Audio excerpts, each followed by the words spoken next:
There we go. Hey, hi, howdy, everyone. It's gonna be a bit for everyone to kind of shuffle in. But if you're joining us after the stream gets over, hey, hi, howdy, it's Levi with Member Solutions, aka on Villain Support. We have a very special guest. This is Jawsome, the voice of Stitch.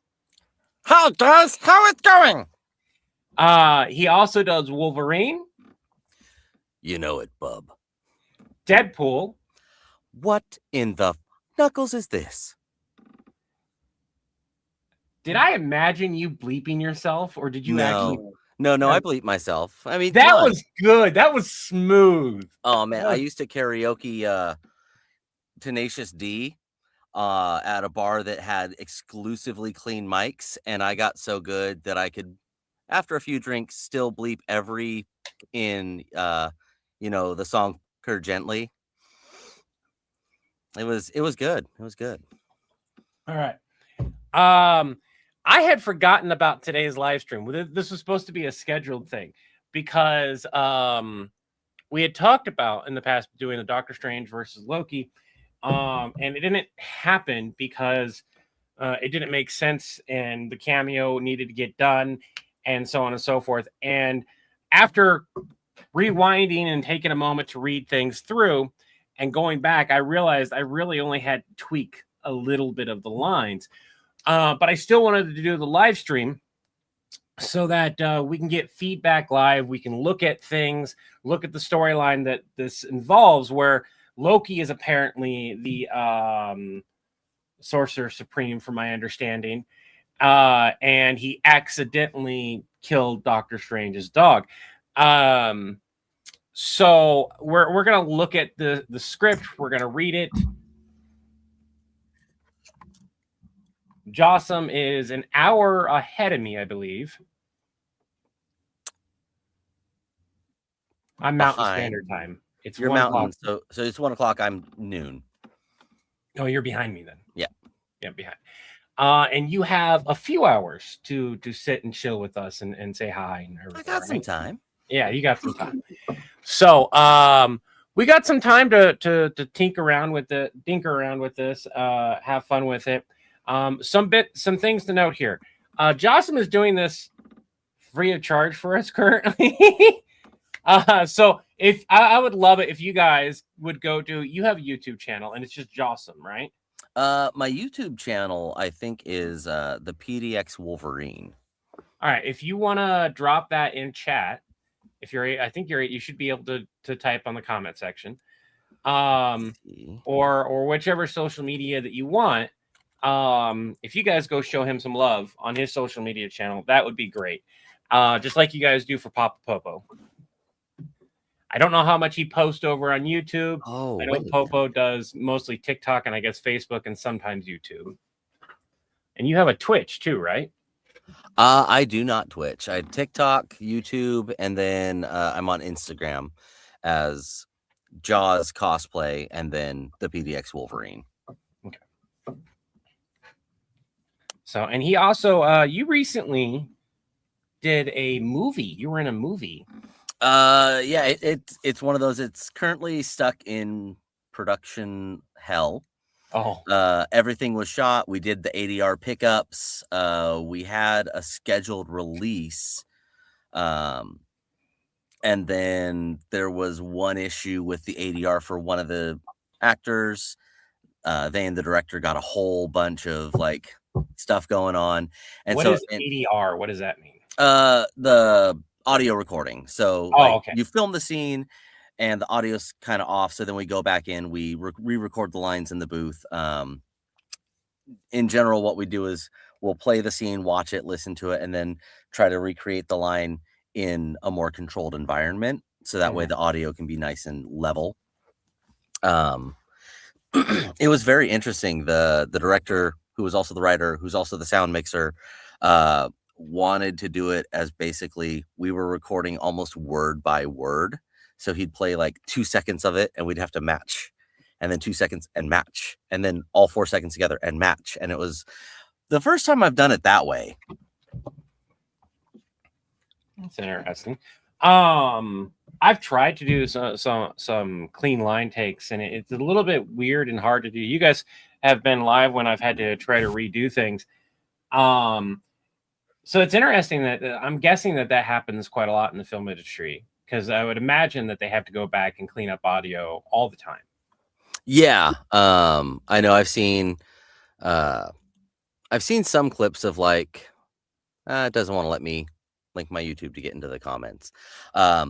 I already. Oh, okay. Nope, I see it. You can, yeah. Yeah, I want to say it was for Logan. There was I found a clip, and it was Hugh Jackman inside a sound booth, and they were playing the scenes, and he's just standing there in front of a microphone. He's got his head trying to match up his jumping and like really getting into it, so that way he can also not just get the line, but also get the emotion and the sound that he is moving recorded correctly. That's insane. It's no wonder that they wind up using celebrities then for some voice acting. I will agree with Matthew Lillard that like just using high-end celebrities all the time for animation is hurting the community. You know, like, because there's so many talented voice actors like yourself that could play parts, and they just keep giving them to these big name actors instead. Yeah, no, I mean there are times where like, no hate to the actor that they picked, but it's like, yeah, you got the name, you've got the, the curb appeal, but was it the right choice for that character? Without dropping names, I think everyone agrees that the last 3 or 4 animation movies that have come out with the same actor, it's like, we know you can voice act. You've done it before, but you're just using your normal voice. And at a certain point, it's like, oh, that's yeah, it's one of those. You can't disassociate no more. Like, one that I find is hilarious is whenever, and 90% of his stuff is actually like live action, but Jack Black is absolutely, I as far as I'm concerned, he has the pass to use his normal voice, because he is such a character in and of himself that animated or live, it doesn't matter. He's entertaining. He is whoever it is. But there are others. I believe Jack's worked with one of them. But yeah, it just doesn't. It doesn't come across the same. No, it does not. Jack Black is very similar in the aspect of like, I feel like Robin Williams for a lot of the stuff. Yeah. Now Robin is his own, but Jack is kind of coming to his own too, and it's just one of those like, because Jack emotes so much, becomes the character as long as he like likes it. That's another thing. Jack has to like the thing, not just be getting a paycheck. You kind of know when he's just taking a paycheck at a certain point. As much as I love, he plays Poe, right? Yes. So, and I love him as Poe, but like, there's a point like in 3/4 that you go, did you go back to being movie 1 Poe? Like, what's going on here? Like, there used to be some growth in Poe, and like it just went out the window. The question is, was that the writing? Was that the direction? Or was that him just slipping back in? That's a very good question. I don't think we'll get that answer ever, because it would be detrimental to answer that type of question to however, I will say that thanks to Kung Fu Panda 4, Hit Me Baby One More Time is now on my playlist. The Jack Black version though. All right, so this has been a nice conversation. We'll probably swing back to it again, or something like that. I'm going to share the script so you can see it as well. I believe you have this script. Yeah, my current setup, I'm down to 1 screen, so this is actually way nicer. Okay. Being able to see everything all at once. So we're gonna do what's called, for everyone that might be new, we do what's called a dry read, where we just kind of read it out. It doesn't need to be super fancy or anything like that.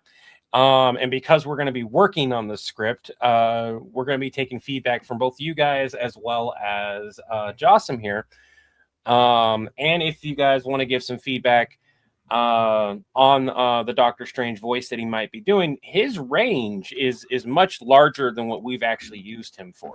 He can do Darkwing Duck. Ish. It's been a bit, but I know you can. I mean, it's been a while, so get that. I am the terror that flaps in the night. And there are certain. I just got to get certain words back. Yeah. But anyways, we're gonna go for it. So I'm gonna start off, and then we'll go from there. We'll read it. James Cameron needs to not be okay. We're not gonna delve too far into it. All right, Doctor Strange, there's a bit of a problem with the bounty that you placed on Loki. It's not high enough. I can raise it if need be. No, holy heck, you already have it set for 5 million. The issue is John Wick took the bounty for free. What did Loki do that was so bad? He killed my dog. Oh, even for cancer, I think he's so fucked. How did he kill your dog? That doesn't sound like Loki. He caused him to have a heart attack after placing a force field. You placed a bounty on the guy indirectly responsible? Damn! Talk about overkill. How old was your dog that he had a heart attack from a force field anyway? His twilight years, but I don't see how that matters. It matters a lot. He could have been seen begging for bacon strips and killed over. Bats deserved a longer life. Now he is destined to roam as a magical ghost dog for eternity. What? How? He might have... I'm going to stop you right there. Let me recap this to make sure I have it right. You and Loki had a tiff. He placed a harmless force field that in turn caused your elderly dog to have a fit and kill over as if he'd seen the biggest dog treat in the world, and then brings him back as a badass ghost dog. So your response was to place a bounty and send Baba Yaga, the boogeyman of boogeyman, John Wick, the same guy, mind you, who put Thanos in his place, after him. Well, all I did was place the bounty. John Wick was just a bonus. I need to emphasize Loki on that one. Sorry. As far as I know, Jewel, yes, he still has Bats the ghost dog rolling around. Who loves Logan, by the way? I need you to find and cancel this bounty, man. You're supposed to be the good guy. Ish. Fine. Just give me a minute to find it. Thank you. I'm so glad that we could have come to Sorry. I couldn't find the fucks to give. What? Oh, I seem to have misplaced all of my fucks, and I'm all out of fuck bucks, so I can't place an order to give a fuck. Okay. Props for creativity, but hear me out. What if he's supposed to have like a heroic turnaround arc with maybe his own TV show and becoming like, well, I don't know, the anchor for the entire multiverse? Would you be able to magic up a fuck then? I know he does, Levi. I know all of it. And no, even knowing that, I can't magic up a fuck. Well, shit. Fucking damn it all. All right. So a good portion of this work, it still feels really good. The starting could use a bit of work. And obviously, like I said to everyone here, we're not doing, like, even though I go and I emote and everything, I did not request that of Jawsome right now. So based on the lines outside of the start here, these couple lines here, I feel like this works a little bit, but we do probably also need to make this he might have line slightly longer. Yeah, like Magic Dog. What? How? He might have come across a slight artifact that I forgot to lock away that then turned his form into a astral projection that now roams the Sanctum Sanctorum. Well, according to the comic, if I remember right, he took Loki took him to the tree, right? Yeah.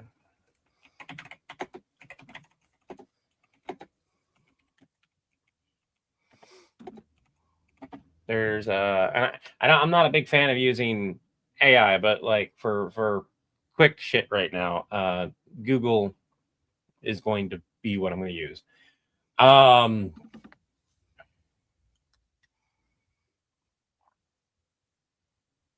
So the aftermath. Loki, generally remorseful, frantically apologizes, a rare moment of vulnerability, and takes Bats' body to the World Tree.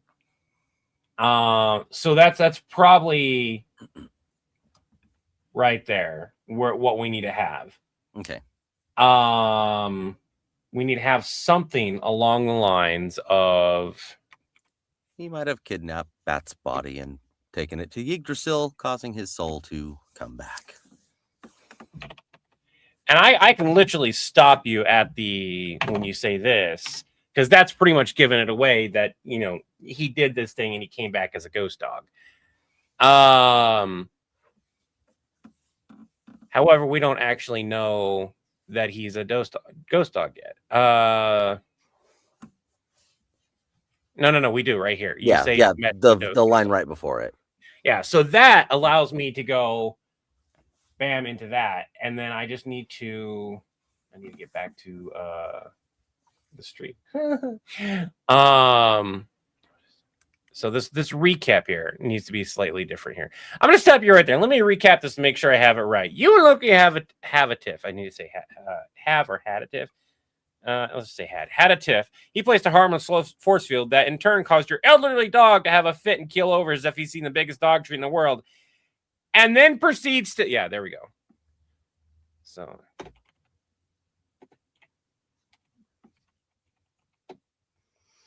I misspelled that. Proceeds to bring him back as a badass ghost dog. So your response was to play. Hold on. That's where we have an extra line for Doctor Strange. Oh. That's where Doctor Strange can be like, maybe. Kind of like a that sounds about right type. Oh, no. Yeah, that sounds about. As a badass ghost dog. Go on. Yeah, go on.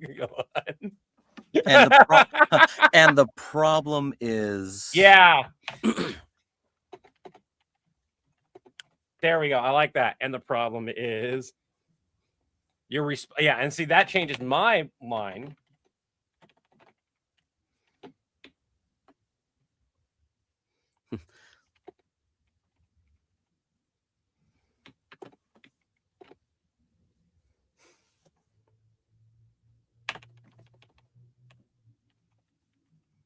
Your response was the problem. I don't need a capital U. Your response was the problem. That's right there. Your response was the problem. You placed a bounty and sent Baba Yaga, the boogeyman of boogeymen, John Wick, the same guy who, mind you, put Thanos. Yeah, there we go. Who, mind you, put Thanos in his place. You sent him after Loki. Oh, no, see that line doesn't work quite as well. Your response was the problem. You placed a bounty on Loki and wound up sending,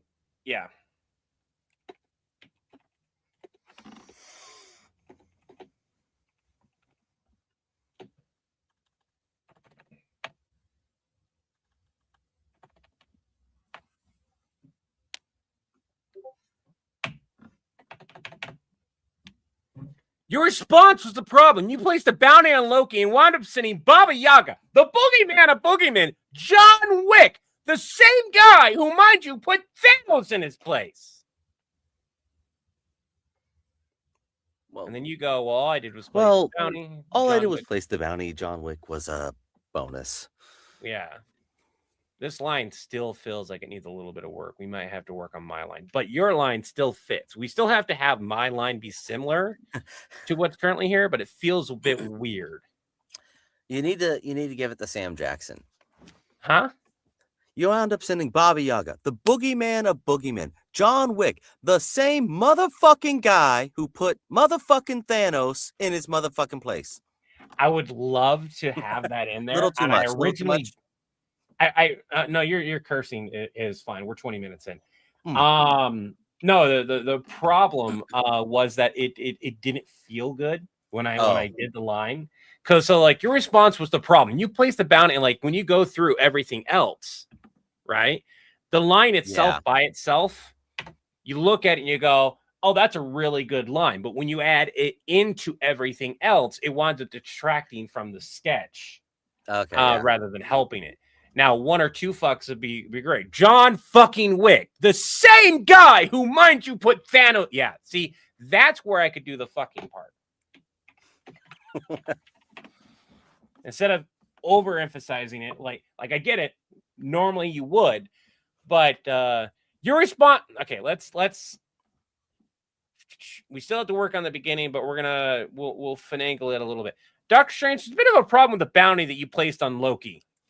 It's not high enough. I can raise it if we need need to be. change that. I almost feel like what? Not high enough? Oh, you know what? Yeah. Because I almost, the way I'm reading it is like you're reaching out. Doctor Strange is always in his own world. Like this is a distraction. What? Not high enough? Oh, I can fix that.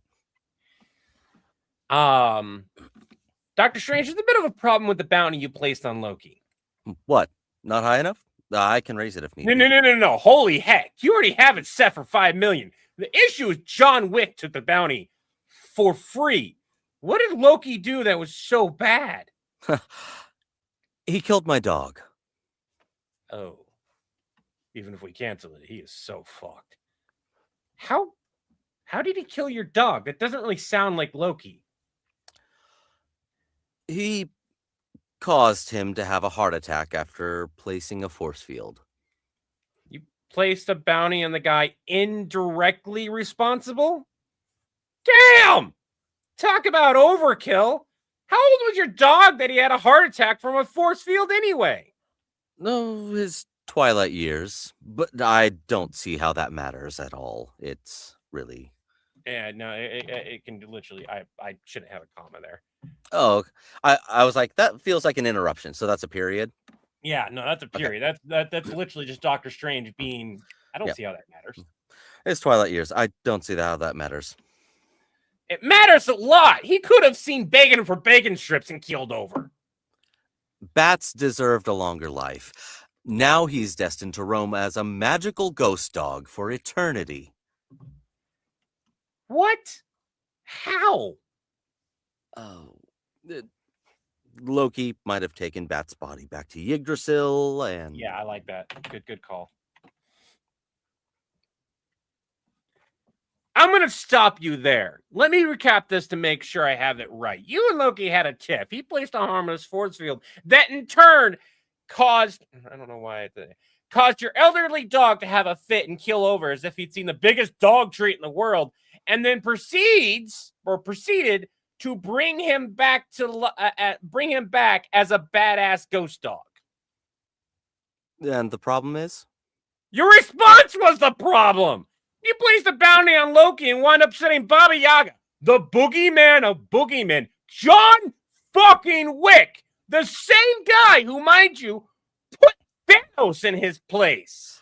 Well, all I did was place the bounty. John Wick was just a bonus. I need you to find and cancel this bounty, man. You're supposed to be the good guy. Ish. Fine. Just give me a minute to find it. Thank you. I'm so glad that we could... Sorry. I couldn't find the fucks to give.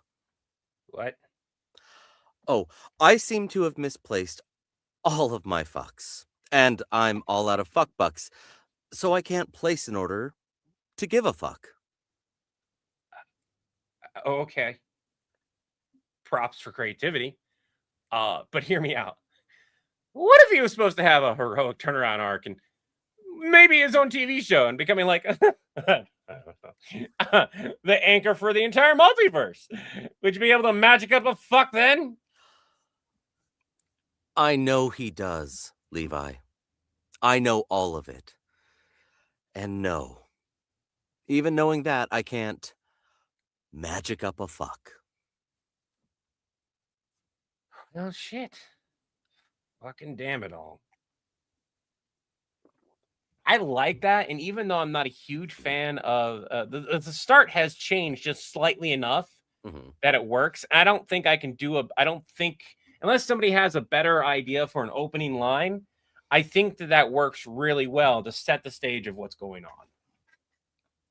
Doctor Strange is starting to sound like Deadpool. Again, we're not trying to do voices or super acting. I just have a tendency to do it because I need to practice way more than somebody who gets paid professionally to voice act.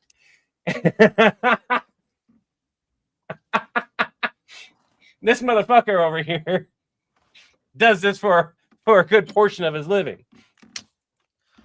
I'm waiting for it to become a bigger portion, but until then. All right. So my go-to in US is effing well has run dry.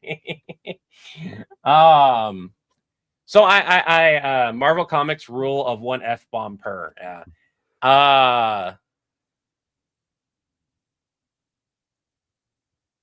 Is there only 1 F-bomb? Yeah, besides the fucks thing, yeah. Up until Doc Strange gets into it. Yeah. I like this. So all we need to do now is work on Doctor Strange's projection, how we want him to say the lines for everyone here, and kind of what we want Doctor Strange to sound like. Now, the original Doctor Strange, I didn't give you a whole lot of line direction. In the last, in all honesty, couple months, I haven't done a whole lot of line directions for you, and I do apologize. I've had a lot going on, and I'm starting to get kind of back into the swing of things again. And I take full responsibility. That's on me more than anything. So, how do we want for everyone here? How do you want Doctor Strange to sound? Jawsome has a few different options that he swung my way, and originally I was just kind of run with it. But after hearing your guys' feedback,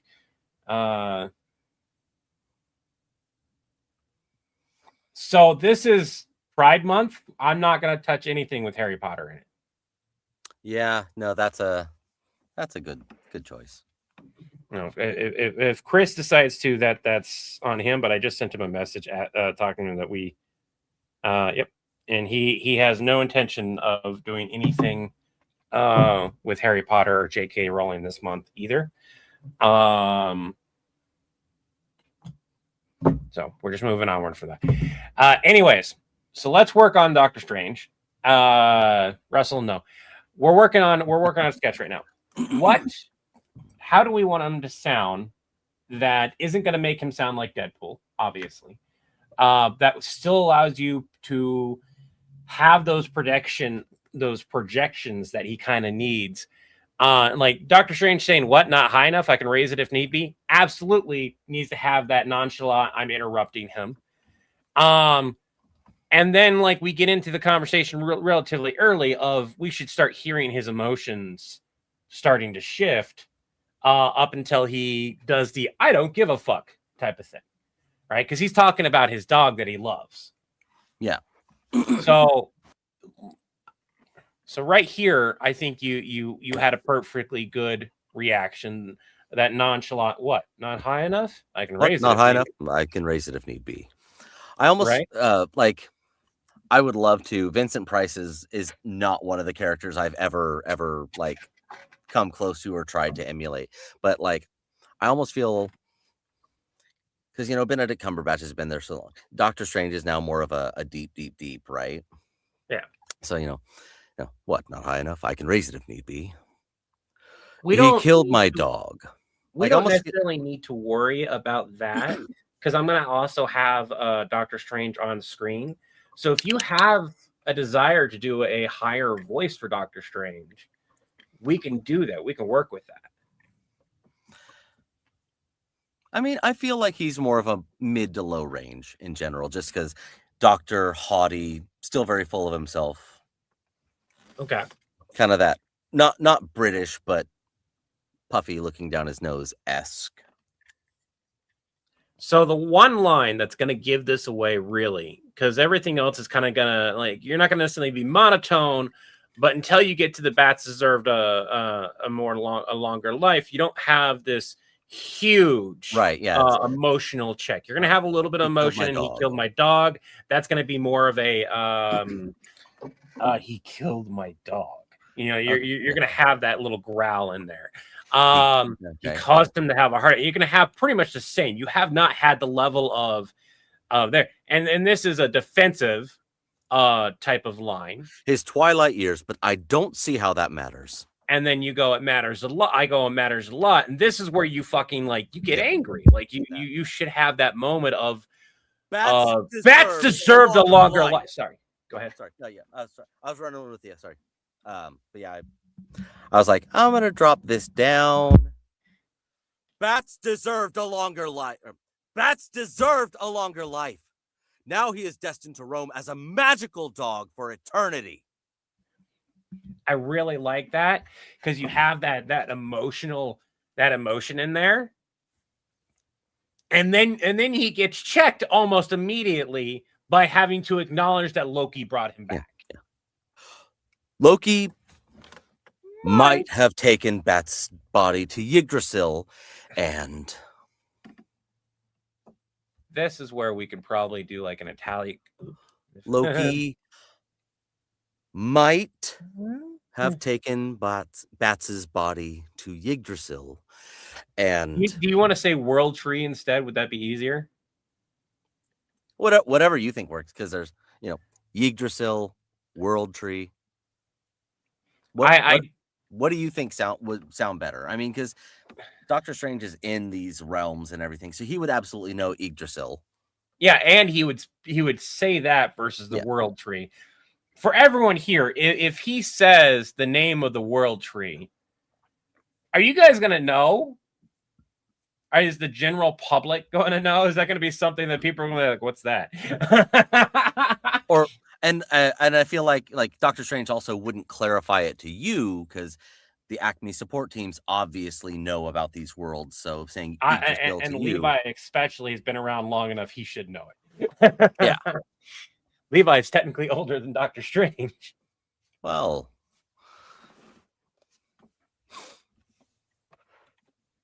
All right. So I played God of War, right? Okay, so we're gonna go with leaving the name in there. So what we'll do is we'll go ahead and kind of go by line. We'll have we're gonna and if that's okay, if you're set up to record. What's up? You're set up to record by the looks of it, right? Yeah. All right. So what we're going to do here is a little bit different than what I normally have him do. He's going to do a line. This way I can hear it and I can give live feedback and be like, can you try it this way? Can you try it this way? Which is much different than me telling him what I normally do is like stay in character, have all your bloopers in character, whatever, send it to me because we'll probably eventually use those bloopers down the road. Which is true. We are talking in depth about like grabbing some of the bloopers. I have an entire area on my hard drive for all of Jawsome's voice work. I have all of my recordings I've sent your way too, so that's just good business though. I keep them, but so what we're gonna do is we're gonna have him do line by line. We'll go over it. We'll see how it feels. And then we'll move to the, we'll go one line, move to the next, so on and so forth. Until we have all the lines. And then he'll send those lines to me. Whether or not I record right now, which I've got another video to record in a few hours. I think I'll just record both those videos at that time. It makes more sense to me to record 2 videos at the same time versus having to record now and then a few hours later having to go back to work again.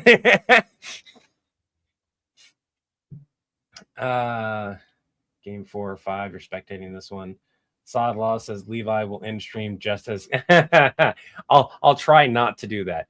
Dr. Strange says magic and educated, he would say the name of truth. I agree.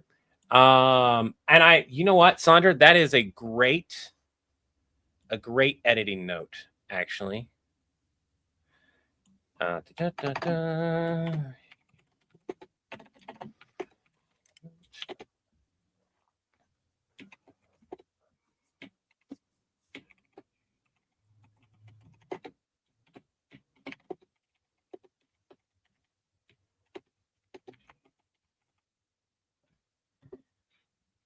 Okay.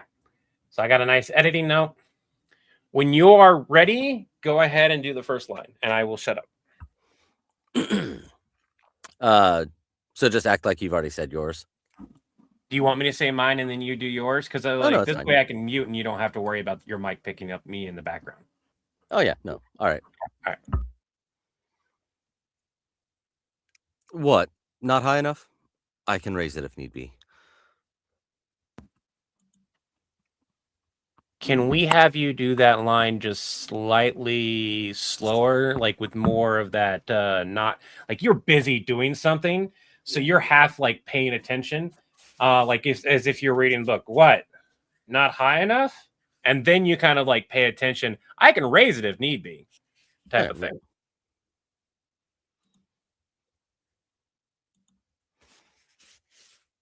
What? Not high enough? I can raise it if need be.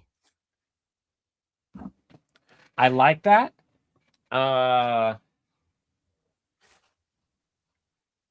What do you guys think? Part of me hears that I can raise it if need be. Feels like that would be the point where he pays attention. Is like I can raise it if need be a little bit faster, but it does work as well. Okay, so do one of these like what? Not high enough? I can raise it if need be. Kind of like that, yeah.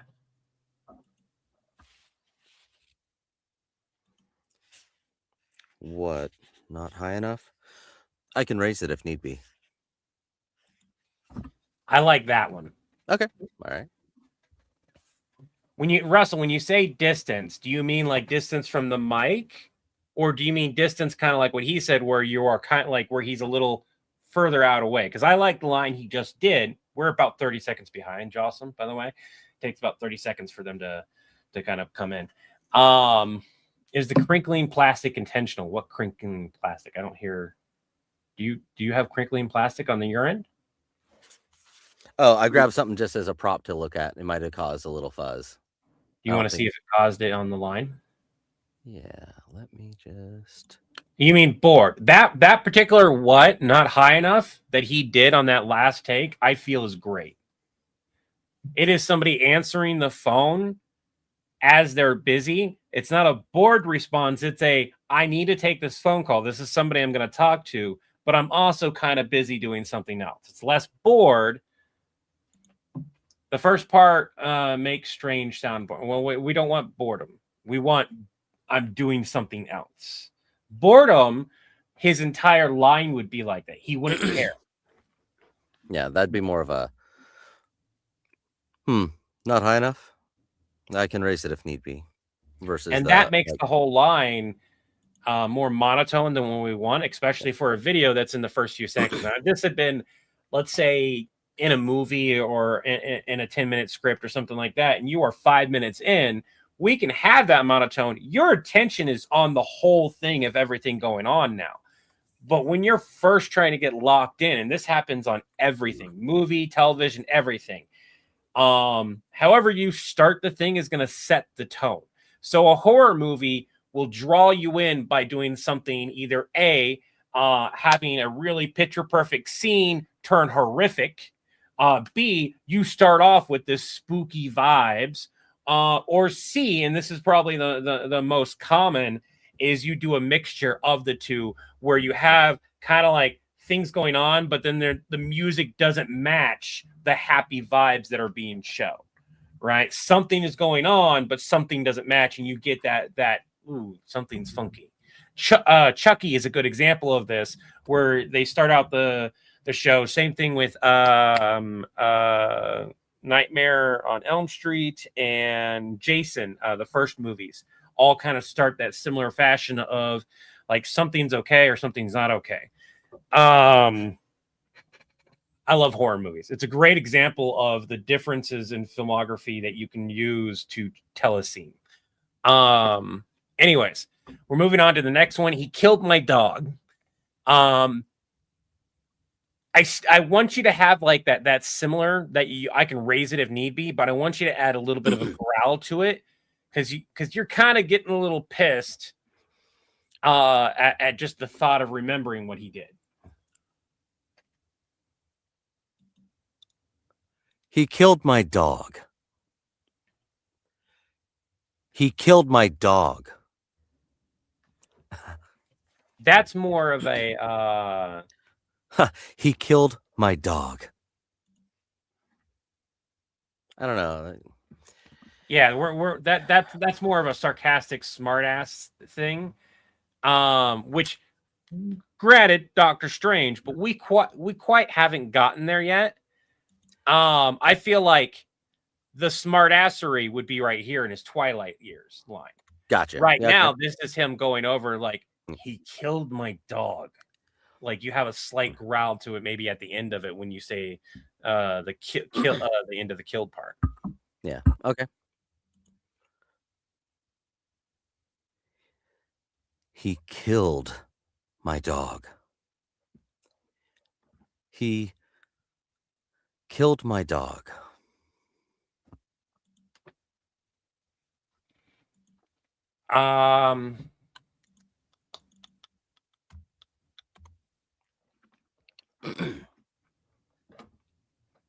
You have kiddos. Yeah. Right. Has one of your kiddos broken something that you really loved and liked? No, unfortunately, I was much too mature to be that attached. But I get the vibe. Like, okay. I'm just trying to like, because also at the same point, like, and this may be my characterization. I feel like Doctor Strange at this point, he's just, yeah, I can raise it. What did he do so bad? He killed. I don't know. He'd still be kind of trying to play. He killed my dog. Oh, there we go. I agree with that, and it's just a short line to get to that growl point. It's very similar to like better yet, customer service. You're trying to be amicable. Gotcha. But you've been on hold for 2 hours. He killed my dog. That right there. Okay. Did you record that? Yeah, I got that one. Yeah. That was perfect. That was literally that exact moment of like, I'm trying to be amicable. I'm paying attention now, but also I'm getting a little pissed off. Look, I know you're the person that's just on the other side of the phone, and you don't make the decisions. But right now, you're stuck with me. Exactly. Okay, yeah.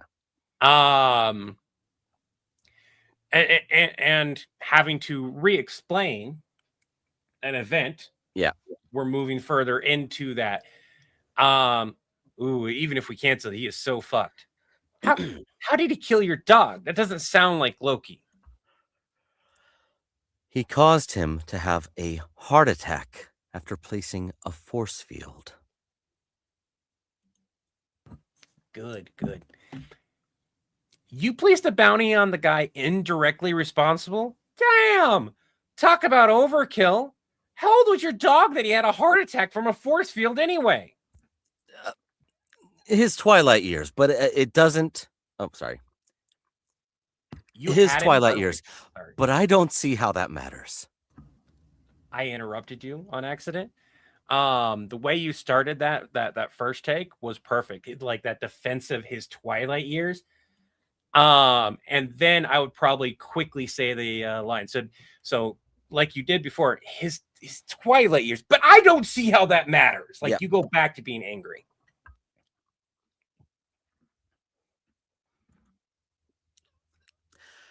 His Twilight years, but I don't see how that matters. Oh, I didn't get that one. Damn it. It's good. Just slow the line down just a tad. You've got to like his Twilight years, but I don't see how that matters. His Twilight years, but I don't see how that matters.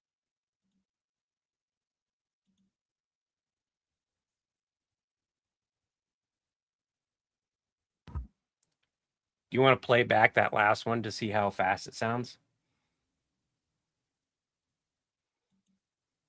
I was just listening to it.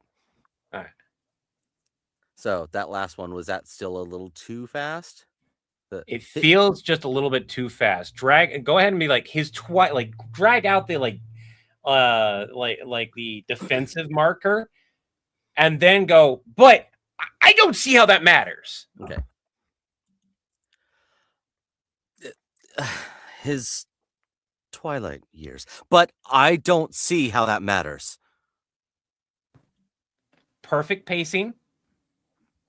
We need to make the see how that matters getting back into the grittiness of how he was feeling. Because again, customer service, you're like explaining yourself. You don't want to feel like explaining yourself again.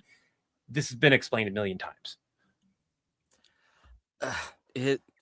His twilight years, but I don't see how that matters. I like that. That's good. It matters a lot. He could have seen begging for bacon strips and killed over. Oh wait, this is where I'm going to dump my my decibels real quick.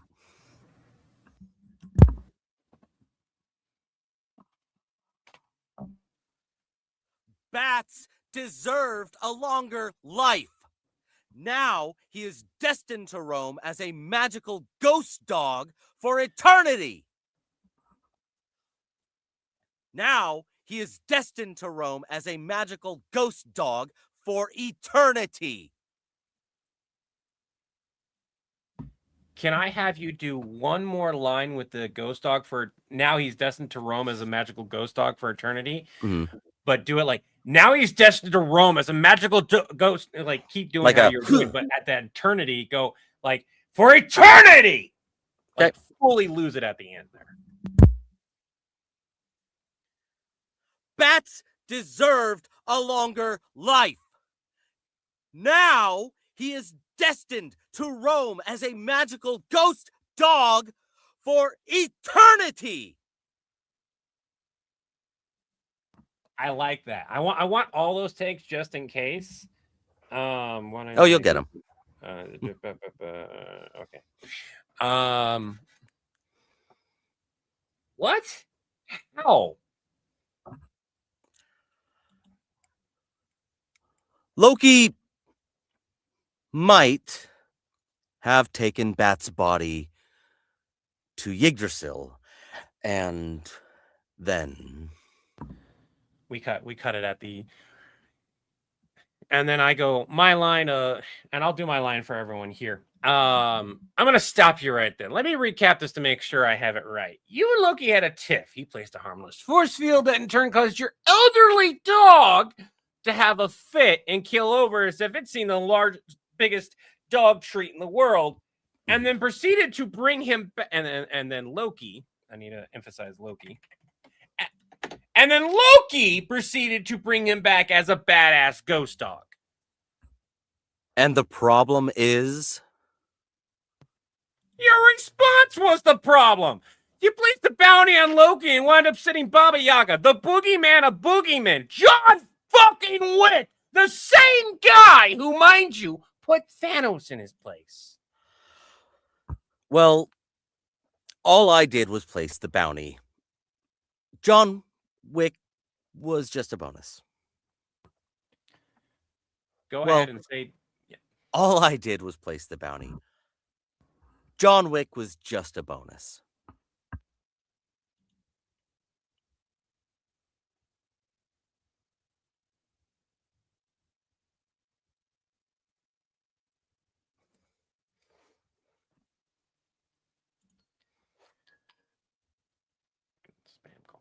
Oh, there you are. Can you hear me? Yeah, there you go. I was like watching your mouth move. I'm like, oh God, I lost his audio. Oh, okay. So the second take that you did of the well, I did place the bounty. I like the inflections. I just want you to drag out the well and then lead into the rest of it. Make sure not to space John Wick. Da da da da da. Yeah. Don't space the John Wick out too far. I like the pacing that you had on that outside of the well portion of it. Oops. Let me listen to that one again.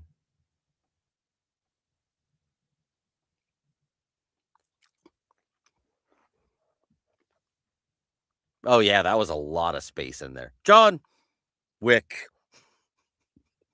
Actually, we just got a note real quick from Russell that might be a good thing to try after you try it the way I'd requested. Okay. Putting a bit of pride on John Wick's name, like a John Wick was just a bonus, might actually be a good idea, but I want both ways just in case. All right. So, well, all I did was place the bounty. John Wick was just a bonus. And then, well, all I did was place the bounty. John Wick was just a bonus. Okay. Yeah, something like that, but in that voice, yeah. Well, all I did was place the bounty. John Wick was just a bonus. Well, all I did was place the bounty. John Wick was just a bonus. Well, all I did was place the bounty. John Wick was just a bonus. Can I have you do the John Wick was just a bonus, but do it with a little bit more? John Wick was just a bonus, kind of like snarky, happy that he actually. John Wick was just a bonus. John Wick was just a bonus.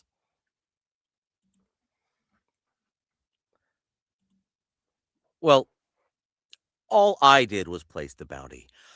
John Wick was just a bonus. John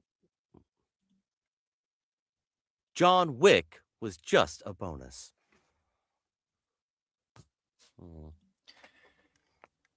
And then we continue onward. I need you to find and cancel this bounty, man. You're supposed to be the good guy-ish. Fine. Fine. Just give me a minute to find it. Thank you. I'm so glad we could come to an understanding. Nope, sorry. I can't find the fucks to give. What? Oh, I seem to have misplaced all of my fucks. And I am all out of fuck bucks, so I can't place an order to give a fuck. I almost feel Can like we that have should be that snappier. line done? Sorry, go ahead. I was saying, I feel like that should be snappier. Yeah, I was just about to say we need that to be. I like the deadpan-esque of the sorry I couldn't find the fucks to give, but the definitely that line needs to have a lot more. Coming back to a little bit more of that anger from Bats is Dead. The anger and sass kind of mixed into it. Yeah, you're now finally giving the customer service their taste of their own medicine. Oh, I seem to have misplaced all of my fucks, and I am all out of fuck bucks, so I can't place an order to give a fuck. Oh, I seem to have misplaced all of my fucks, and I'm all out of fuck bucks, so I can't place an order to give a fuck. I like that last one especially. The only thing I'm concerned about is I think you've raised your voice up an octave on a couple of these lines. We may need to, I may have you, and again, it may be because I'm listening through a different way than how you're listening. For everyone here, what we hear through the mic doesn't always translate perfectly. So what he's doing may actually be deeper on his recordings than what I'm hearing while he's live doing it.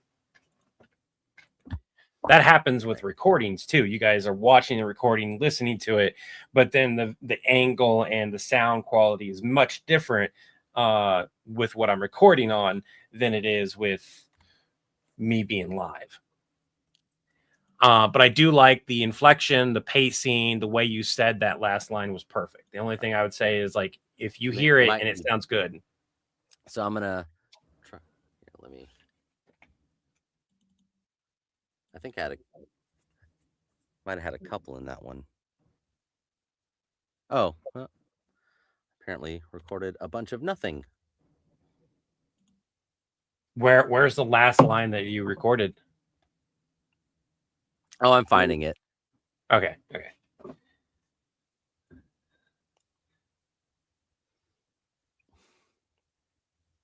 You're listening more to tone. Yep. All right, so.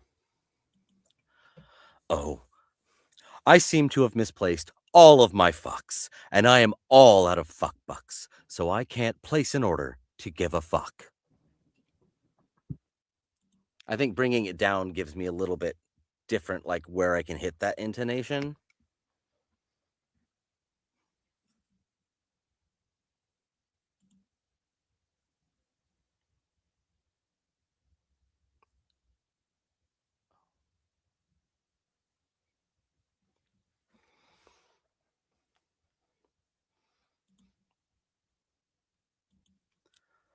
Oh, I seem to have misplaced all of my fucks, and I am all out of fuck bucks, so I can't place an order to give a fuck.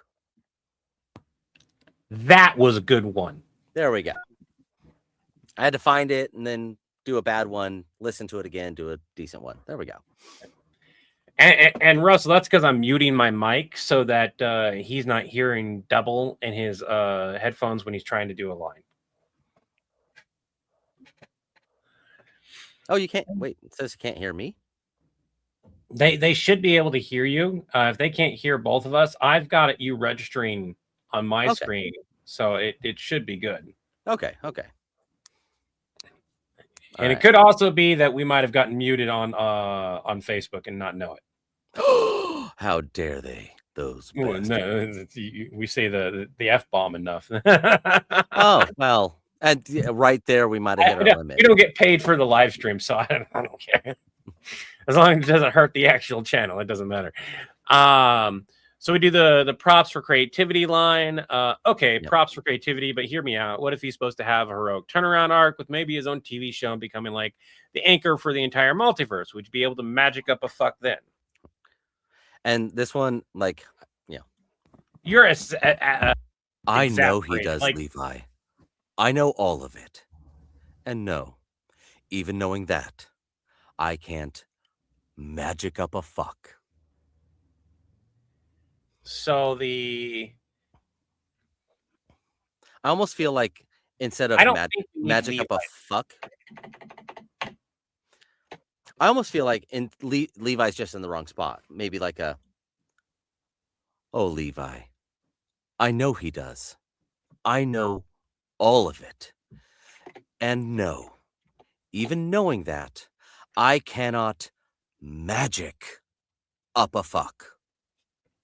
Did you record that by chance? I did. That's the line right there. Okay. Like I've been sitting there the whole time, like I feel like Levi needs to come first. Be like, oh, Levi, you sweet summer child. Yeah, he does, and I don't care. So I like that. Those lines are good. I like the obviously Levi's a sweet summer child. Yeah, we like is to have that moment of like, and like I'm being treated like the sweet summer child, even though Levi's experienced all these things before. He's just doing his job. It's like, you have no idea how petty I can be. You sweet, sweet boy.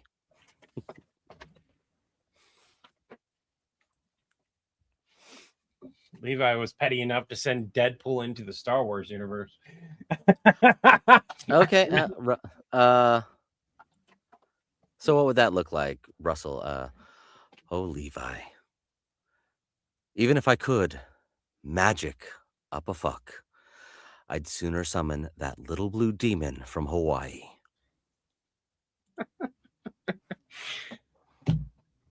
So I really like this script. I like the lines that you delivered today. For everyone here, this would be normally the part where I record my lines and then we would finagle things in. That's not going to happen right now because I've got other stuff to do. Yeah, this one's definitely coming to you through email instead of the Discord server, because I don't pay for what is it, Nitro? Oh, is that why you're not able to send them on? Yeah.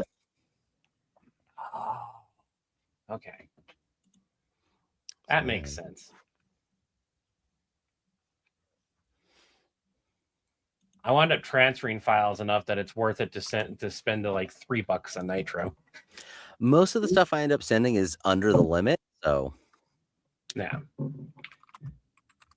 A little bit of reverb on that last line. On his last line, the Levi, I know he does. I know the I can't magic up a fuck. He did a great take on that line. That line works great. If I wanted to like add reverb as if he's like channeling power, if that's what you mean, I can. I don't feel it's necessary. This is him literally not giving a fuck and making sure I understand that like he's not going to change this. He's going to let Loki get his just desserts. There we go. How would I react to Doctor Strange threatening to summon Stitch? At that point, it would be a direct attack on Levi rather than Loki. And Doctor Strange is probably wouldn't do that in the first place. No. But if for some reason he decided to have the gall to threaten somebody who is older than him and plays poker with Cthulhu, I would probably introduce him to Cthulhu and he would be nicknamed the Tiny One. Never threaten to help is a good response. Yeah, definitely. No, we don't have another skit or sketch or anything. We did the Stitch steals the Sword of Power. That one already got released. People had fun with that. There was a miscommunication, by the way, that we had. Your lines were good, but not in the sense that I could hear them. Oh, see, well, on the first one, I know that I'd had my buffer on, so then I went back and I recorded without it. Was it still too low? So for the first line you have that didn't have it, that was all the high stuff. You have one line that's like that, and then like I think I can pull it up. I think I still have it, and I can show you. I was gonna say. Let me pull up the environment. You can see the thing because it's like you have one line that was good in that original take, and then all of the other ones were really quiet, and I had to like boost the volume way up. And of course, obviously, by boosting it way up, you can hear the difference. It still sounds like it's far away. Now, this worked out in our favor to an extent. I still would have preferred a slightly clearer line, but I've edited enough that I'm like, I can make this work. So, like, because I'm assuming that, like, the first recording, it was by the power of Grayskull, I have the power! Came up, and then everything else was dead in that first recording. Yeah. And then the second one, did the other lines, were they not good on that second recording? The second recording, I only have the fertilizer line and a bunch of other here. Skeletor, come back! Found you! Found you! Remember. And then you just do the remember line stuff, right? But I have the power chant, Grayskull thing. Here, I believe is where it's at. Yeah. Ohana. Yeah. Ohana. Yes. Oh, let me fast forward this. It's right here. It's like there was a lot of just gibberish before. Power of Grayskull. I have the power. And obviously, that's not the one I used. Yeah. I had to grab one of these ones that are all super low. If you can see it on the screen. I might have to get rid of the comment section. Look at it. It's all super low volume. So I had to take the volume slider and I had to go all the way up. By the power of and it still sounds low. I have the power. Now, for everyone here, when you have characters interacting, like Stitch and Skeletor, one of them should definitely sound low if they're not on the phone. However, in editing, I want as clean of audio and I want to be able to hear it as good as I can. That way I can manually lower it, tweak it, and send it further, quote unquote, away as I need to. Maybe I'm having the character come get closer to the phone, or I'm having the closer or further away. When you're doing animation and voice work, as a secondary editing perspective, like I do, you want the lines as clear as possible. Whereas Jawsome, maybe he gets a voiceover request. He'll likely get line directions to go closer and further from the mic and stuff like that, because it's usually easier to have that. However, there are plenty of times where he'll get a request where it's like, I need this audio like this, because we're going to tweak and figure out which way we want this to be. And so on my end, I usually like being the one that edits how further away it is, unless it's a screaming take where he has to be further away. Right. Otherwise, it'll peak the mic and kill the take. And that's like why I have, like, when I'm sitting here, I hit this and suddenly I'm a lot quieter so that I can go and I can yell without peaking. Whereas if I had it on this setting, it would have. Exactly. And when you're doing a take like the I have the power, but it's so far away that I can't, even with lifting it up, it still sounds too far away.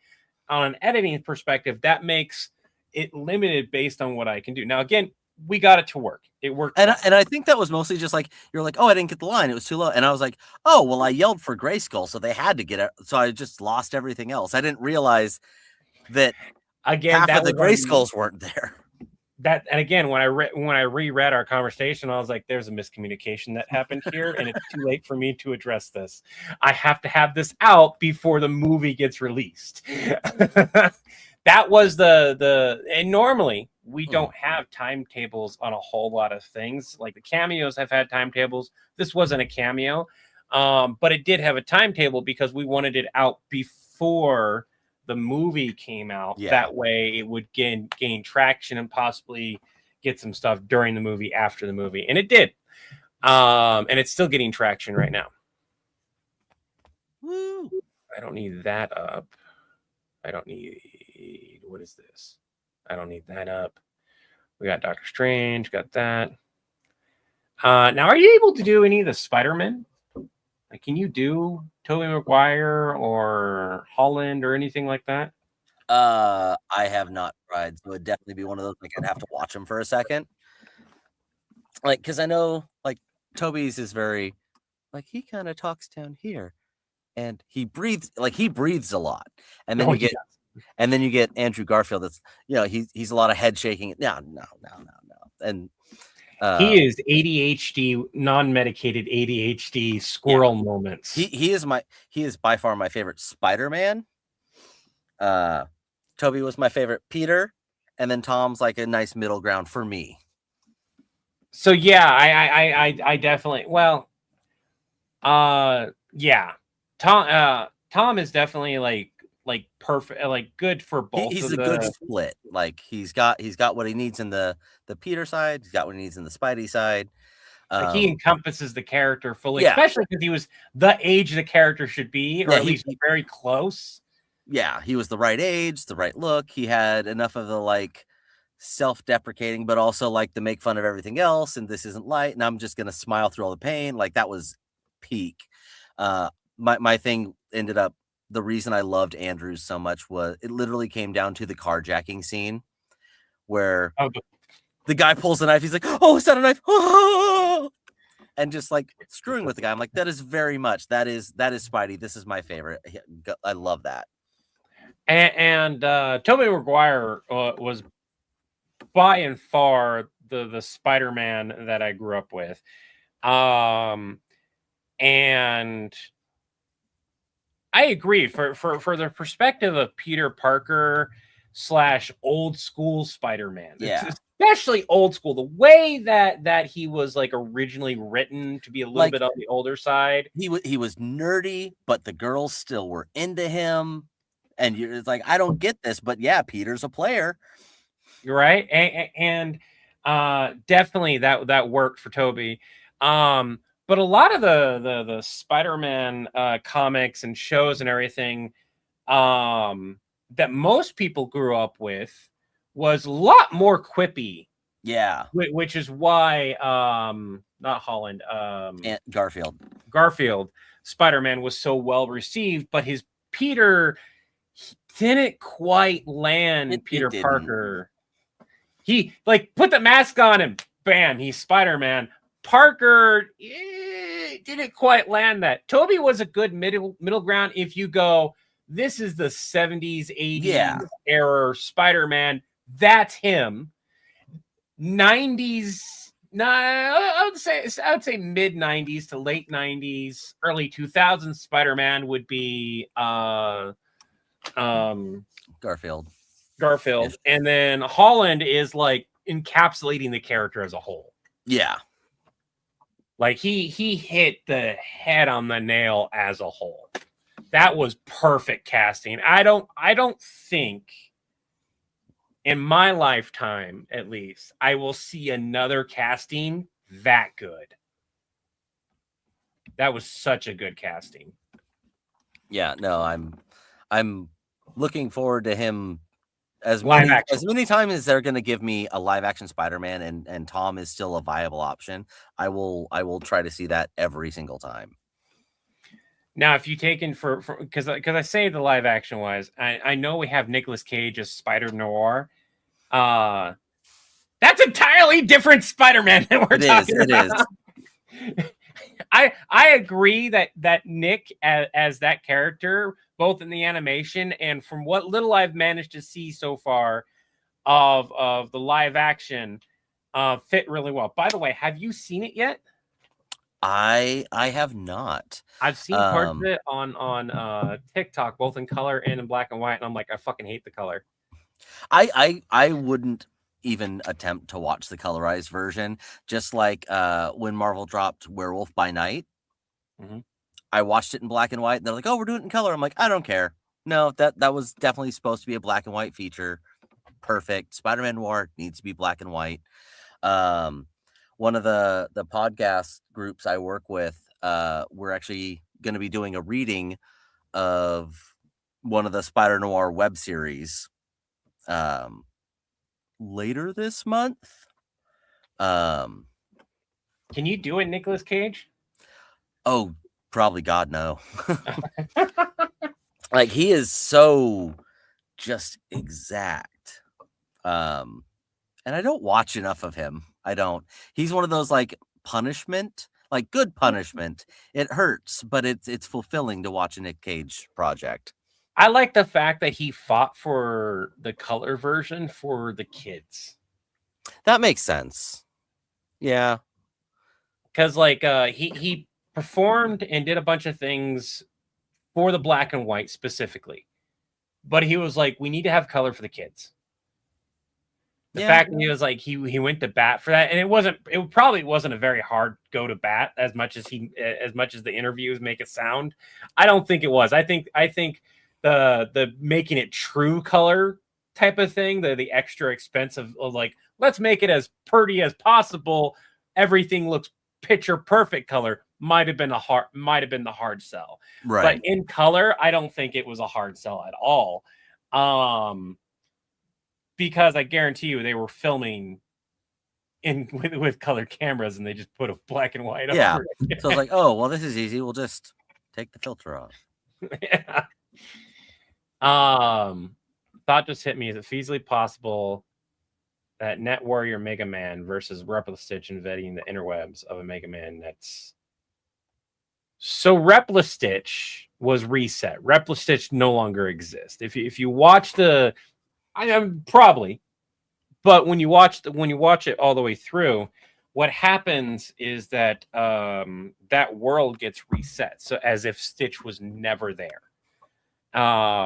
It's a very easy way to solve the problem. I get it, but it's also a very in canon, in lore way, because the beings in question that have the ability / us allowing it to happen or whatever. because we didn't press the reset button. We just made sure Stitch was no longer there, and then they reset it. Have the ability to do exactly that. They had the ability to reset their own universe. And if you know Stargate and the Ori and all of them, just how powerful they are, the fact that they were having issues with this chaotic being that doesn't belong in their universe makes sense because they can't control that being. He's not from their universe. And even there was a point, I think, in the series where they threatened to kind of just wipe everything out and start fresh. I love Stargate. Stargate was one of those that... did you watch Stargate? Not beyond the movie. I know I've been tempted. It would be a hard sell now, to be honest, because of how old it is. Jewel State. No, Jewel State's in it. Or is she just in Atlantis? I know she's in one of them. And, Kaylee from Firefly, if she's in something, I'll watch it. Yeah. Well, the biggest issue would be along the lines, well, I mean, you're the same age as me. You're still going to have that moment of like, you're going to watch it probably on Amazon or Netflix. And you're going to watch it and you're going to be like, damn, this doesn't look that great. Now I have, for record, I have 2 CRTs in my house. So I can watch things the way that they're meant to be watched for those older shows. And they look fantastic. Now, they do have an upscaled version that isn't bad, but it kind of looks weird because it kind of like smoothens some things out if you watched it before that shouldn't be smooth. Mm-hmm. So, and it's very cheesy is the big thing. It's very, very back in the 90s, 2000s or whatever, when it was airing and everything. It was like, oh shit, this is cool. I watch it now and I'm like, it's kind of cheesy. Sorry, I found the edit headline thing and I'm just having a ball with it now. What edit headline thing? Oh, yeah. By the way, I just found out that besides the fact that he can do the voice, he also is about the same height as Wolverine actually is, because Wolverine's like what, 5'2", 5'3". 5'3". 5'3", and you're 5'3". I mean, all the things working into my advantage. By the way, I'm almost 6 foot. I'm about 5'11". I would literally look at you. Oh no, I'm hairy from here up. I'm 5'3". I wasn't born in the U.S. and I'm an angry little dude. So like Wolverine. Wait, you weren't born are you born in Canada? No, unfortunately, I'm not Canadian. But no, because I remember in about 5th or 6th grade, I was in love with this like high school girl that lived next door who was obsessed with Wolverine. So I decided I was going to learn everything I could and be, as close to Wolverine as possible. And I had like the Marvel 1993 edition facts for all their characters, and it had it listed. Wolverine was 5'3", 190 pounds pre-adamantium. So I'm like, I'm hovering right around 190. So, I'm good there. Canadian, so non-US. I'm like, okay, well, I'm non-US. I'm 190. I'm 5'3". Yeah, I'm basically as close as you're gonna get. I'm gonna go pretend to be Wolverine to impress a girl. Let's see how it goes. Did it work? She did kiss me like 10 years later when we randomly met up. So yeah, I say it worked. Never saw her again after that though. But it was a win. A win's a win. For you, and I'll answer this too, but for you, what was your favorite sketch that you worked on for us that you put like the most into? For me, it's gonna come down to pretty much any one of the Deadpools, just because there have been so many. I'm really looking forward to unreleased ones. There were some of those that were like, woo, and then like it didn't come out, and I was like, wait, well, I'm so sorry. They still have the lines. They still have the lines, so it's gonna happen, or it'll end up on this blooper montage. I have everything lined up for a a sketch for everyone here. I wrote I think this might be it right here. I don't think I have a way to link the media right now, which kind of sucks. You brought nice food back. Yeah. So let me put this up here. I've got some broken media because it no longer exists, but that's not a big deal. I have this downloaded elsewhere. You brought nice food back. And then I'm supposed to have a line. I am not getting back that beautiful sweet Mary Poppins. She chose me, like, insert some reference. Really? I remember that line. She chose me, like, insert some reference. And then I was like, oh shit, I probably should have come up with something, but that feels better. OMG. The audience. And this is Nice Pool. You actually played Nice Pool in this, I believe. Yeah, it was a little bit different. It was a little odd. But it's okay. I sprung for the full package. Hey, no retconning my doggy and me adoption. So we had gotten some. What had happened is I reached out to somebody else, and this is before you were working quite often with us, and before we kind of just like fully decided to work with you for pretty much all our Deadpool voices. And the other guy goes on live streams as Deadpool with full costume and stuff. Mm-hmm. And we had even talked about possibly at some point doing scenes like that. I got through all of this, and I have it, I think, even written down somewhere what my lines are. And I was sitting there practicing my stuff, and I was like, no one's going to want to see me reacting for like 30 seconds to a minute to these two other people having a conversation. We need something else there. And so I kind of shoved it to the side. And I'm like, there was also a really good script for the time because the movie had just come out. Mm-hmm. Yeah. At this point, it's been so long. Now I look at it and go, God, it sucks. I don't think there's a way to redo this using the lines that I have to make it work. And even if I do release it as it is, with animation covering the gaps, right? It's kind of a too little too late type of scenario. And animation is fucking expensive. So like to animate that, it would be, especially the way I would want it animated, anywhere between 500 to a couple grand. I don't have that. That's not happening. So what you're saying is I need to start wearing the mask when I do the Deadpool voice and use my OBS to get you the video of it.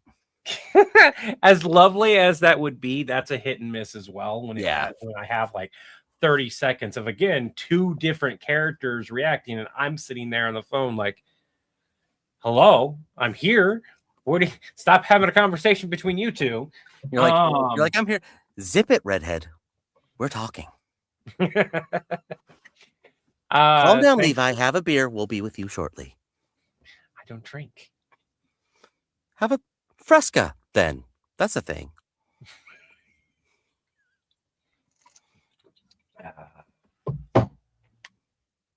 God, that's a nice reference. I love that reference. We thought about putting that as a reference in one of our videos too. Then we opted not to. A Fresca? There's a scene where Fresca is being used as like the cult symbol type of thing for the boys. Oh, okay. Yeah. It's been a while. I think I only watched through season 3, and then I don't have my Prime subscription, so I haven't watched anything else. As I was binge watching, because I had to binge watch it for the final season that was coming out, which, by the way, binge watching like hour-long episodes fucking is exhausting in and of its own. Because I'm also taking notes on like, what could I do for a video here? Just to come find out, we didn't even wind up doing the thing that we were planning on doing. It was a good series, don't get me wrong. But I could have taken my time watching that fucking thing versus binge watching it for a week and a half. Thanks for the stream. By the way, I do want to thank you guys for joining us. Yes. I forgot to turn everything back on. We've lost a good portion of our audience. We kind of like did the fun stuff already. Oh, I think you sent me those lines. Yep, you should have them email. Yeah, I got them here. I'm gonna download those lines. Each line. Yeah, and I don't know. I didn't merge them all into one. I just exported the entire project, so it might still have them chopped up into little bits where each line's a segment, or I don't know how it transfers it at that point. So do you have every take you did, or just the takes that we agreed like this is the line we want? Oh no, it's 32, so it's pretty much every take we did. You fucking stop. I don't mean that. Is it just one long audio, or is it broken up? I should have labeled them and been like, okay, we like that one, we hate that one. I'm not crying. I mean, it's less than 7 minutes of audio, like total. Okay, it is. What? Not high enough? I can raise it. Oh, okay. That's fine. I'll make it work. For everyone here, if you've ever worked on video and everything, the biggest thing is sitting there and going through. If you have a lot of different takes, trying to figure out which take is the good. And when you do something like this, and you go, "Oh, that's the perfect take. That's the take we're rolling with," and a regular voice acting studio thing, I would be the one pressing record, on pressing, and be like, "Oh, I keep this one." In this case, I was just recording as we were going. We kept moving. I gotta imagine that people who wind up doing the remote voice acting, which happens a lot nowadays, have that same issue even when they're doing this, and so you have that moment of like, oh, I recorded all those takes. Which take do you want to go with? The person in the background is probably like, just send them all to me. I'll go through them. or whoever's doing the editing is probably just looking at the person who's saying, just to send them all like, fuck you. You just gave me 30 extra minutes of work, or an hour of work, however long it's going to take. And for reference, it's fine. But yeah, I was going to say one of the audio dramas I did, Moxie Monroe. It's a podcast audio drama, basically detective noir in D&D.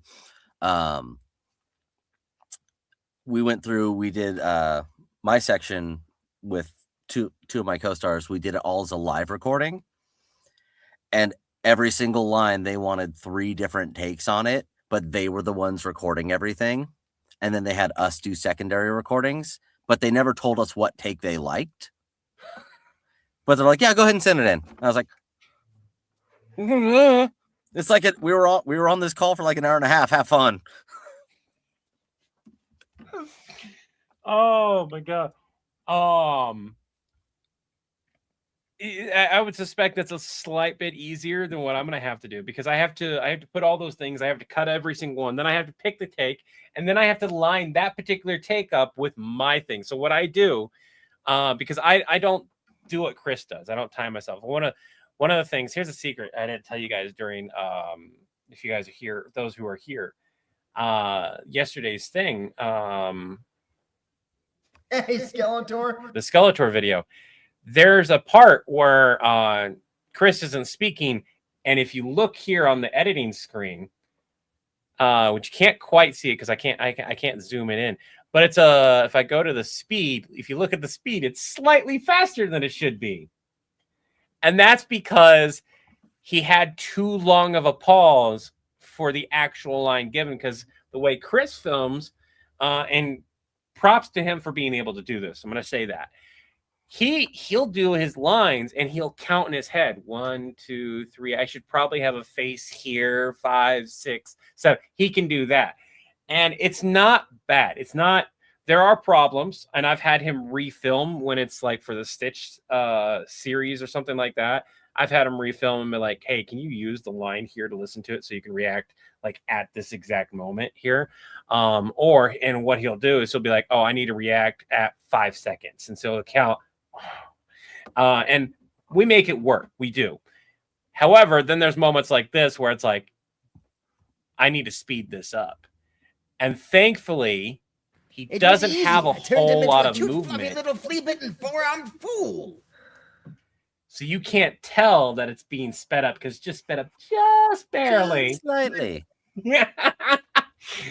I gotta cheat. I don't feel like making him redo fucking 40 seconds when all the rest fits perfectly. Yeah. And like I said, props to him that he's able to do that. I can't do that.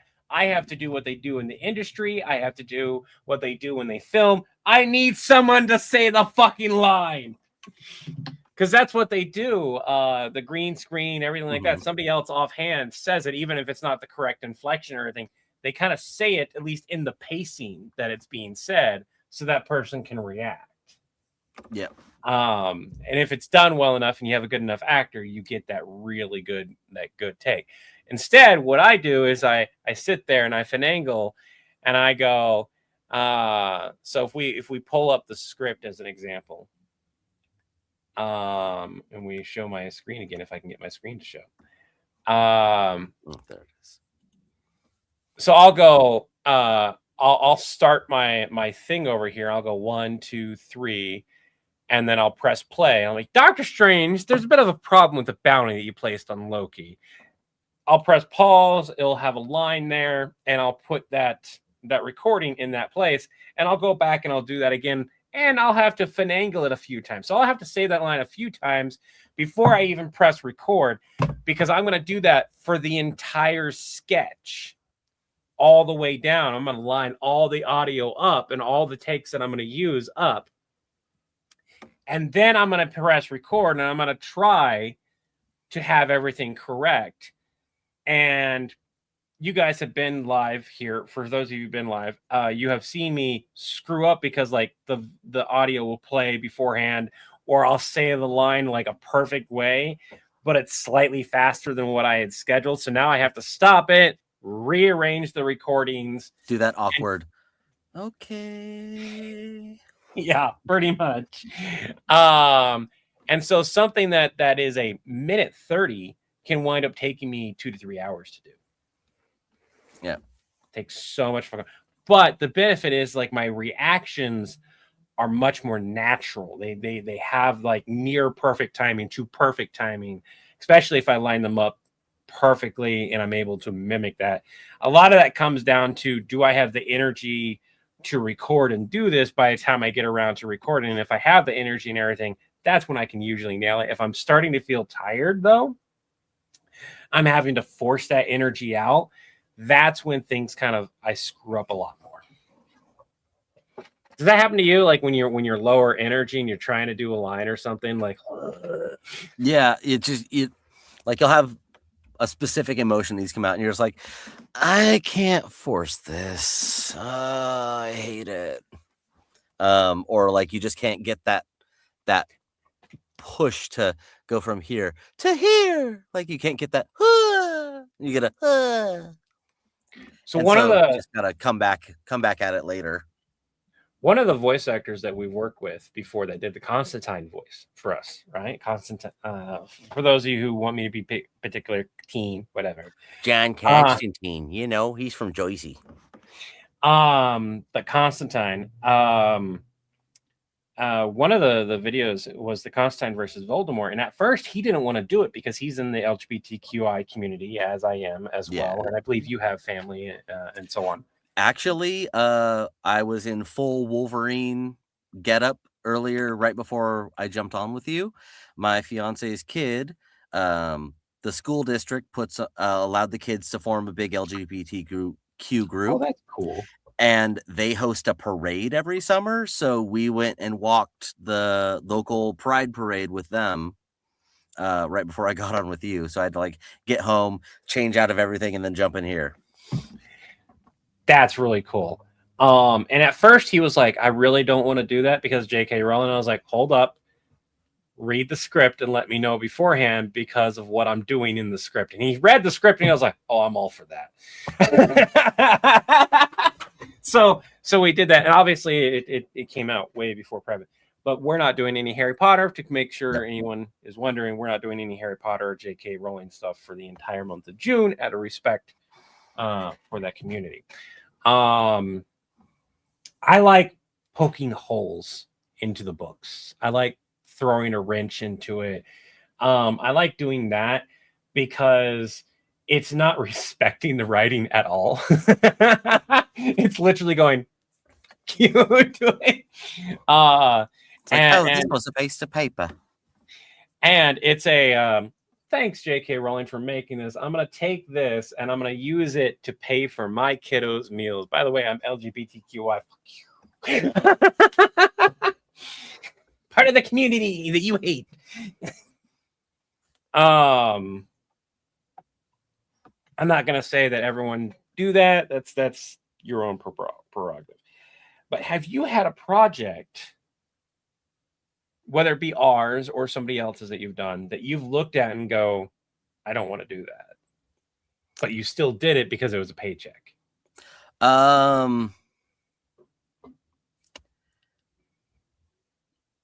You can just that's a yes or no question. You don't have to say. I'm trying to think.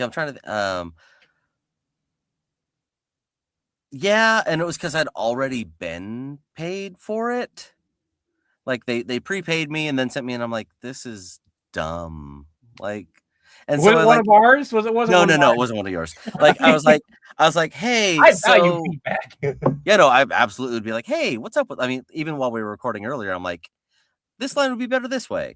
But it was just like, hey, so this doesn't make sense. Da da da da. And they're like, as written. And I was like, okay, all right. Maybe I give you too much freedom. Well, yeah. I mean, that's fair. That's fair. But it was like grammatical errors and like really poorly built sentences, and the action from one character to the other, it didn't line up, so the story didn't make sense. And I was like, well, you already paid me. Okay, I'll read it as is. First drafts oftentimes have that. I've had that issue, especially in the past. Like some of my scripts in the past that I've sent you have been like that, and you're like, this doesn't make sense. I'm like, give me a moment, let me rewrite this and everything like that. And I've been really grateful for that, because I've had people I've worked with who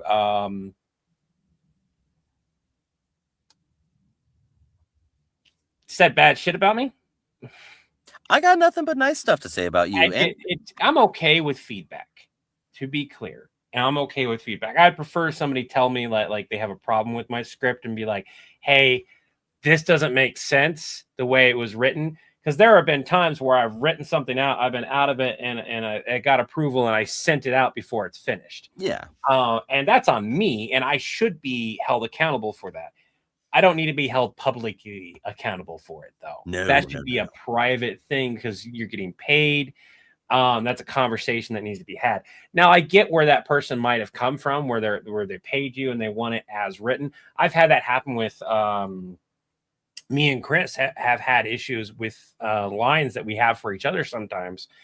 And a lot of times it's a very just don't understand why this line is written the way it is. Like he had a line with one of the scripts I just barely did, and it's not necessarily a big problem so much as that he doesn't understand why it's being written in there. It's the Daleks versus the Borg. You're a big Doctor Who fan. 10 at least. I love the sand shoes.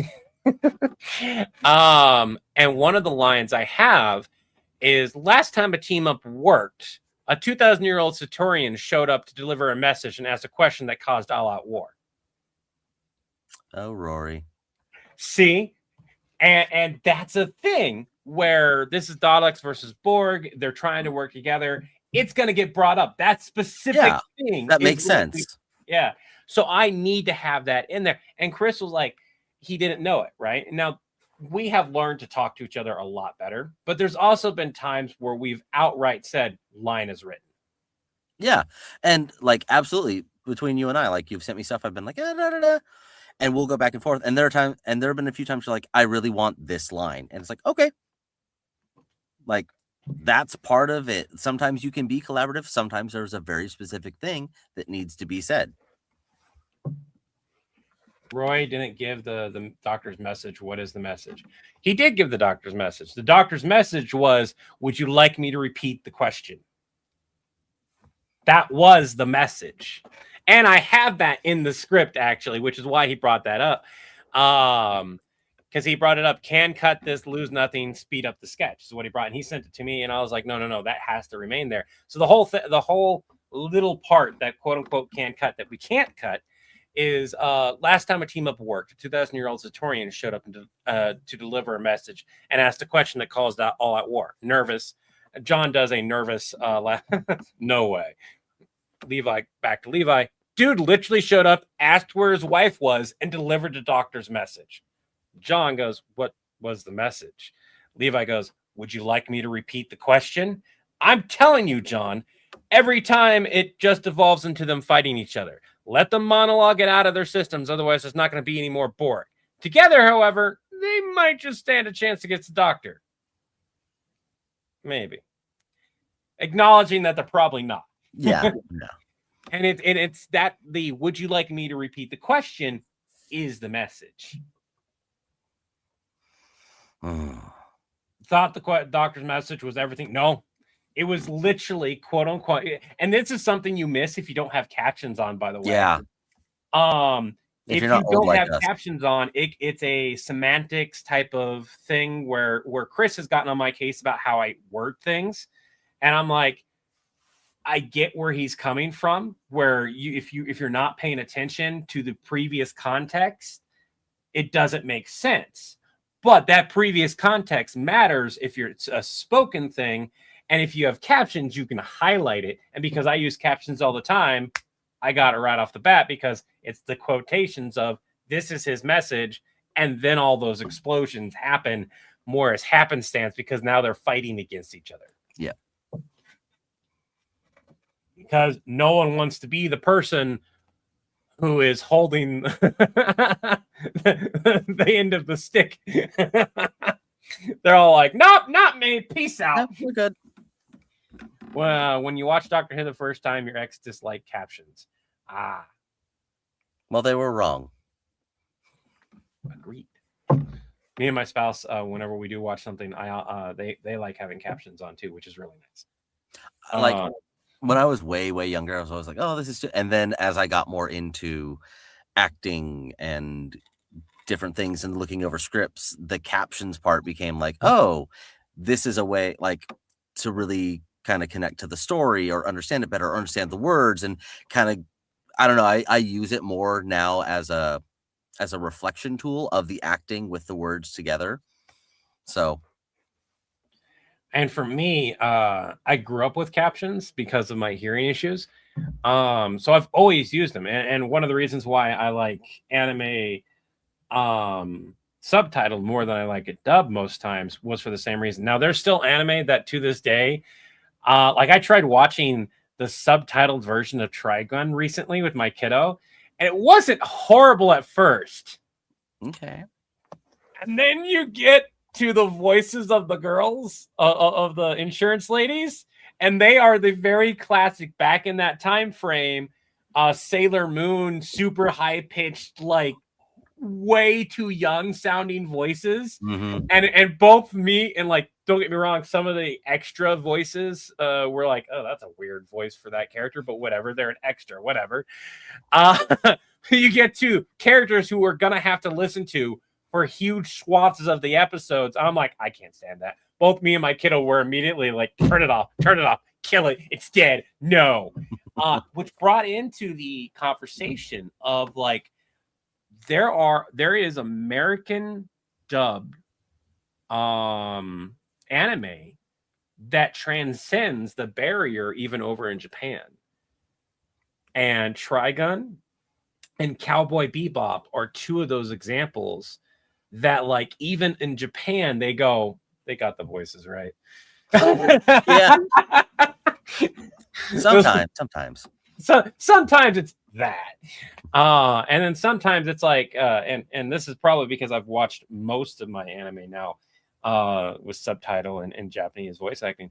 And a good portion of it is nowadays, there's so much hate in the American anime voice community, especially with and I don't think anyone was in the right. The voice actor who did Full Metal Alchemist is a little bit loopy, to say the least. But that whole situation, I've been privy to a lot of information, both looking it up as well as apparently people who had been there. No one was in the right. First of all, Vic shouldn't have had any. There shouldn't have been an issue to begin with. But using your fans to attack anyone for any reason, big no-no. And that was my problem. Was like, I understand the visceral hate that somebody might have had against somebody else for one reason or another. That does not give justification to send an army of people against one person. Come on. Like, there are proper channels to handle that. And because they didn't go through those proper channels, now the person can't be held responsible. Yeah. And that's what sucks. And because that hurts things down the line, too. Thought you wanted us to all attack Chris with feathers. I'm okay with that. That's a very specific type of army shindig. But also, I'm also kind of not. You gotta stand 5 feet and threaten him with it, but you can't go any closer, so that he doesn't have. So that there's no panic attack. It's why are there a bunch of people waving feathers at me? And I was like, that's the closest they're going to come to you, because I don't want you to have a panic attack about a bunch of people trying to tickle you. Oh, okay. Really, you would send them after me? Yes, I would. It's the safeness of it. It's got to be safe. Exactly. Essential. What are you doing? Where did you find those? Raven was trying to find them. Those are ravens. This fucking child just randomly pulls out the fucking chicken biscuits that have been missing for like the last 3 days. Like, here you go. Dimensional pocket. Another. Oh, you know what? No, apparently Steven's the one that set your kids on you. Can you do Wolverine's voice real quick? I'm the best there is at what I do, but what I do isn't very nice, bub. That is cool. That is cool. I want a chicken. You like Deadpool? I was on who Tobias. He can do Ryan Reynolds Deadpool specifically. I feel like I heard him do that. Go ahead. Why is photo in the back no one? Well, I just wanted to say hello and let you know that you are going to lose your dad because I'm going to smooch him. Smooch him. Oh, no, I didn't say that. I need to talk to you. Okay, give me a second. Now that Levi's gone, it's our turn. Hey. Never mind, he's back. I have a couple of I'll finish up the stream. We're about to hit the 2-hour marker anyway, so we'll do the wrap up and call it good. You know, thank you for honestly, dropping into those voices real quick. Huh? I have not seen Puff the Magic Dragon since I was probably 6 or 7, but if I watched it again, I could probably do the voice, unless you're talking about like, just going full on song mode. Puff the Magic Dragon lived by the sea. See Tobias attack Levi in command. Oh, that's a good one. Your voice reminds me of the older Wolverine from 2000. Oh yeah. Yeah, I want to say that the X-Men games, as well as like Wolverine and the X-Men, I want to say most of that is Steve Blum. He's been Wolverine for quite some time.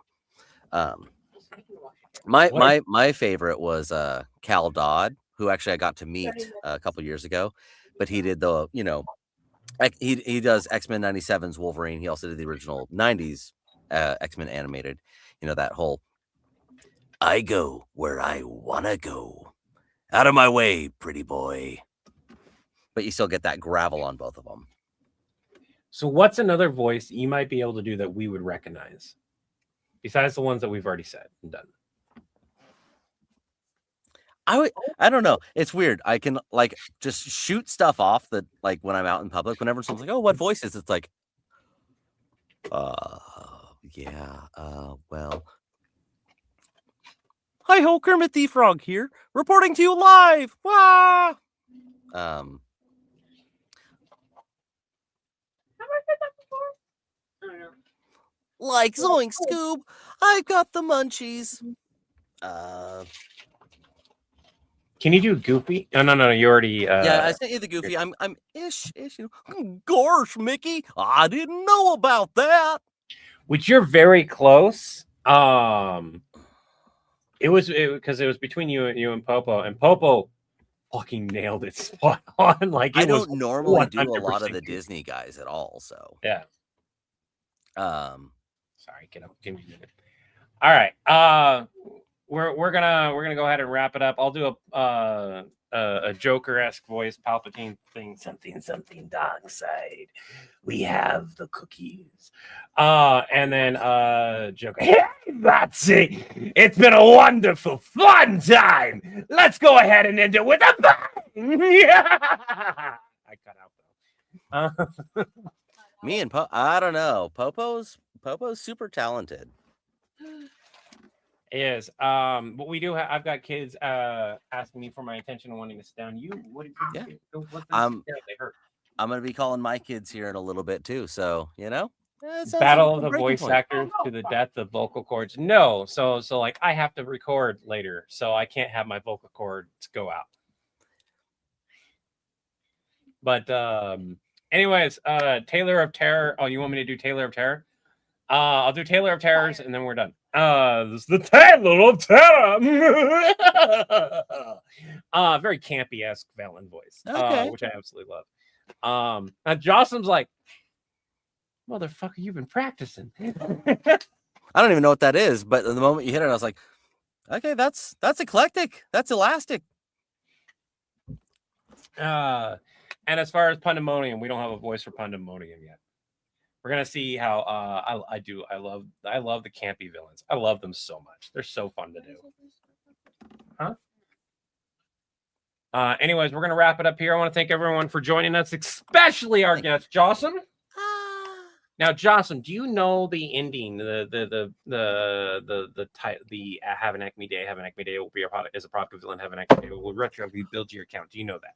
I don't have it memorized. It's all right. So I'm going to do the full closing then. Do you want to say something before I do the full closing? I just want to say that working with you over the last year and a half has been phenomenal. I look forward to doing it much, much more in the future because you're amazing. And Acme is definitely a product I support. Remember, take it one breath, one step, one day at a time. I wish you all peace of mind, serenity, body, and spirit, and harbor, among others. Until the winds blow your sails our way again, you'll have an Acme Day. An Acme Day is product of an Acme Day. We'll be right there. Build to your account. Have an Acme Day. And have an Acme Day simply means the best day you possibly can have. Bye, y'all.